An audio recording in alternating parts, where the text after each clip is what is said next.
During the Apollo 13 mission to the moon, a life-threatening situation caused an explosion in the oxygen tank required the engineers to improvise a workaround solution.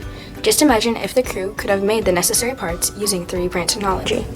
Inspired by this possibility and the courage and curiosity of space pioneers like Colonel Kissinger, our team explored the effects of high-altitude atmospheric conditions on the structural integrity of 3D printed filament.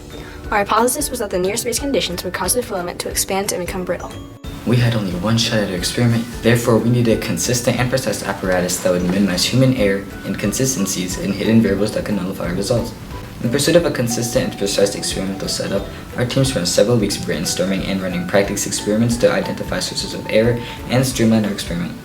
We printed extra specimens so that we could run test simulations.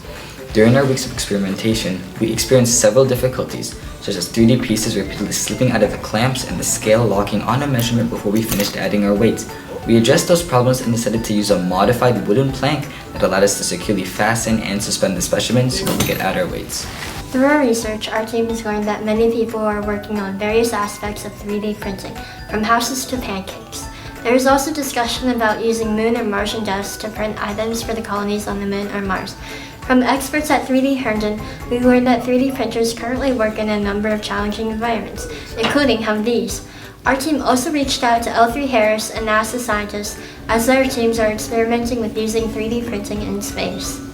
As experiment day approached, we ramped up our preparations. This paid off as our research and planning resulted in a seamless experiment. We used tension simulation software, SkySieve, to predict the behavior of the control group under stress. This allowed us to save time during the experiment by using dumbbells instead of sand to add weight up to 25 pounds. The simulation software predicted the specimen would undergo significant stress of around 30 pounds. Just like pilots and astronauts, we developed a pre-experiment checklist to ensure that all necessary steps are completed accurately and consistently.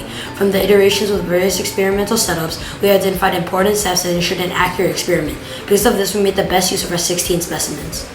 In our experiment, we observed the breaking point, behavior of each piece, and how each piece broke when exposed to bending pressure.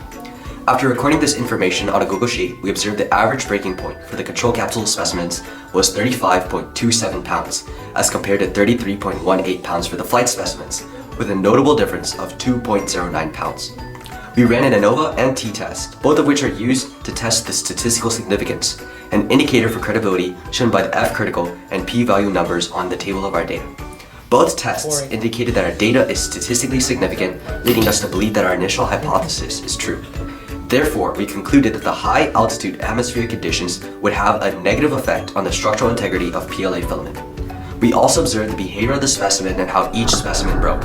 Although we couldn't discern a pattern related to how fast each specimen bent when under stress, we observed that many of the flight specimens broke cleanly in two, while the control capsule fractured into several pieces. Now that we've indicated that the high altitude conditions affect the PLA filament, especially in the breaking point of the 3D pieces, we have an idea on why this may have occurred. When we were using the simulation software to predict the breaking point of the PLA filament, we needed a Young's modulus, which is a number that indicates the elasticity of any given material. We went through an initial simulation with the value that we found on the internet. However, the interview with 3D Herndon revealed that the Young's modulus decreases for a 3D printed filament, as the heating and the cooling of the filament affects its structural integrity. After plugging in the smaller value into the simulation, the predicted breaking point of the 3D piece substantially decreased. We believe that the filament went through similar conditions at 100,000 feet in Balloon Bravo, where the filament experienced extreme temperature fluctuations. This may have decreased its elasticity. That's why we saw a decrease in the weight and that the flight group specimens could handle. During this year's HABC, our team learned the different aspects of stress testing and how to use simulation software. Budgeting, design, research, and planning, regardless of our future fields of study, whether in engineering or biomechanics, we will draw on valuable skills that we learned throughout this process, including material science, physics, and stress testing. One key aspect was that 3D printers offer the opportunity to create parts at a lower cost. While this technology was not available for the Apollo 13 crew, it could help future astronauts as we continue to reach for the stars.